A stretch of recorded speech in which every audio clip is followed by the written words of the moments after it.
من هم ممنونم از شما آقای ابوذرخانی فرد.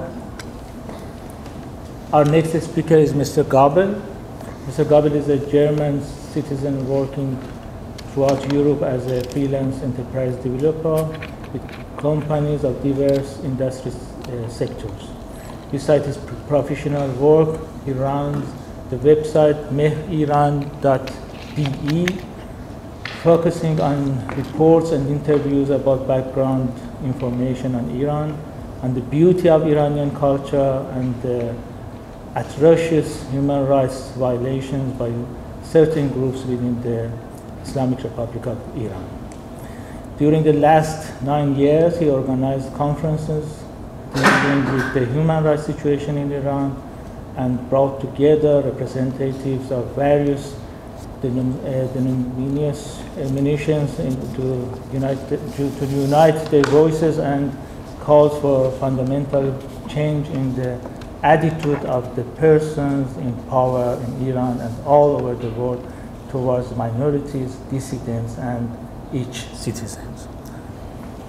The title of his speech is Why They Violate the Human Rights.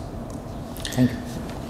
Thank you, Südwind, for organizing this event, and thank you for everybody bringing the different sides of these violations in Iran to the public. I titled Why They Violate Human Rights, and I titled Yes and No. The violators of human rights in Iran increase their villainous activities. There are those who fight for improvements in human rights within the Iranian society, but they face a fierce faction that hides itself like a wolf in a sheep's skin. The faction of the wolves believes in a Fardidian version of messianic ideals, which covers itself behind a mask they call Islam. These people belonging to that faction, they call themselves the network of Amariyun. And I'd like to name two influential persons that belong to this dangerous messianic sect. One is Mehdi Taeb, the director of Amar Strategic Base, and the other one is called Hossein Shariat Madari.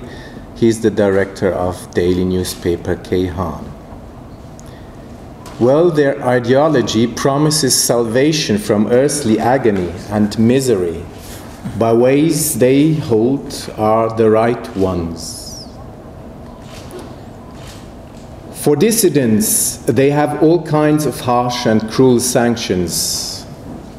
We just heard some of them by Mr. Abu Zarkhani Fat. These people don't shy at breaking international or national rights and even principles they name Islamic principles. These people don't spare any efforts to demonize dissidents or to heap constructed accusations on them or agitate against dissenters.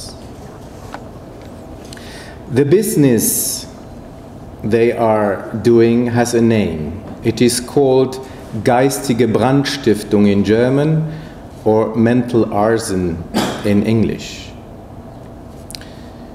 Concerning Mr. Rouhani, the new president of Iran, he might turn out to be a part-time hero who at least tries to unveil the wolves and their intentions, although the way towards respect for citizen rights and for human rights might still be a long way in Iran.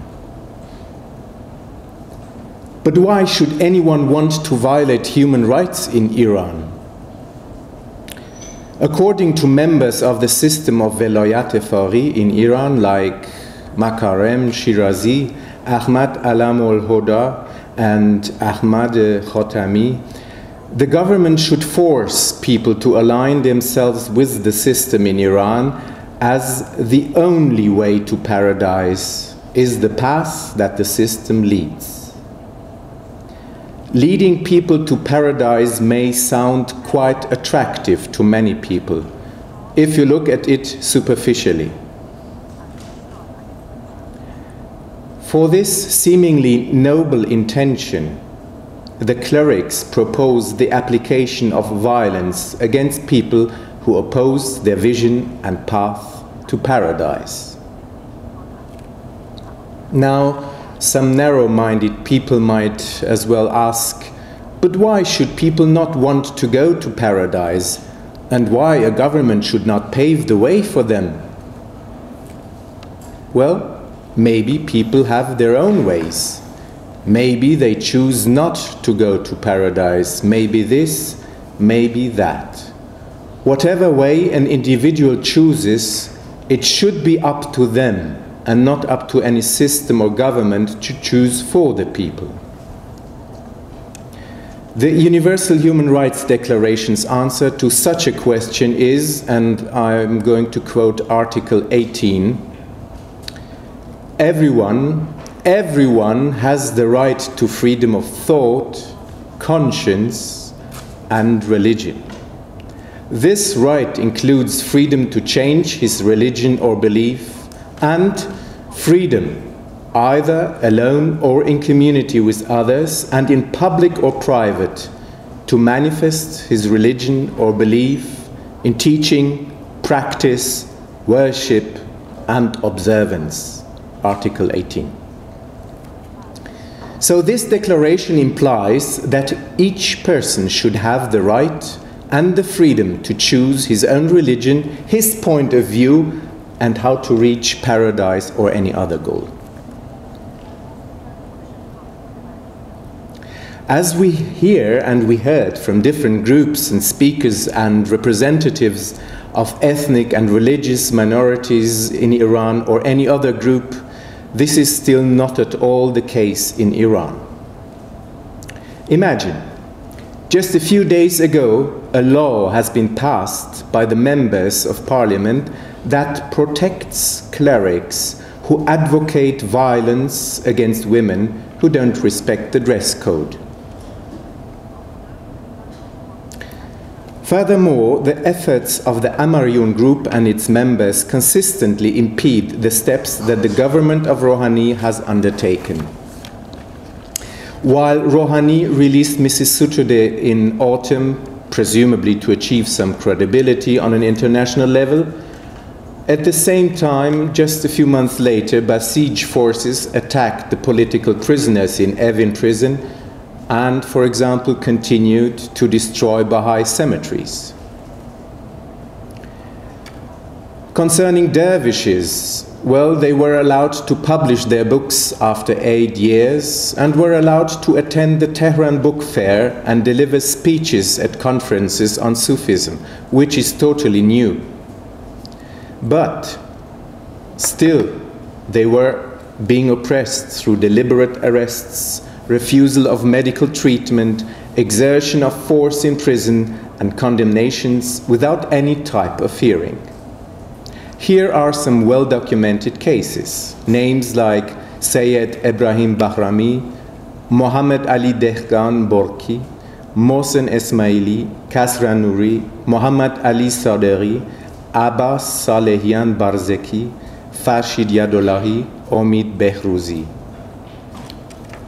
Just to give some names, but I'm not going to get into details of their stories now. Well, Mr. Rouhani fought back with his comments, fought back against these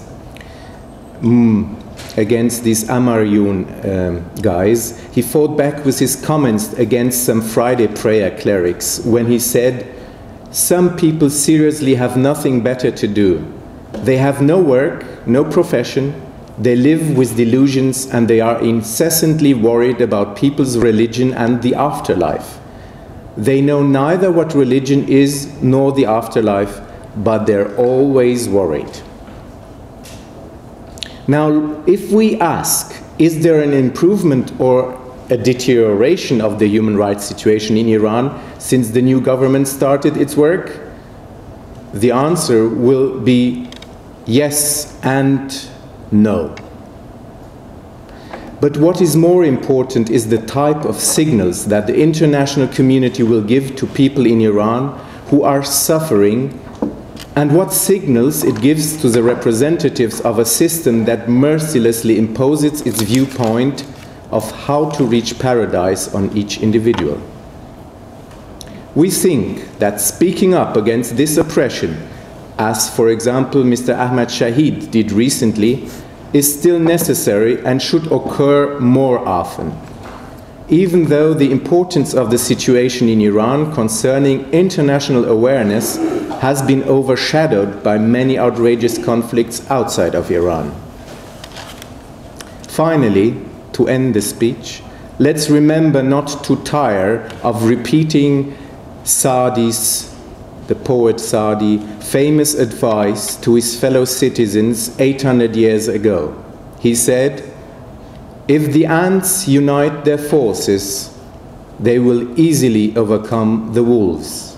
And let me add, even those wolves in sheep's skins. Thank you.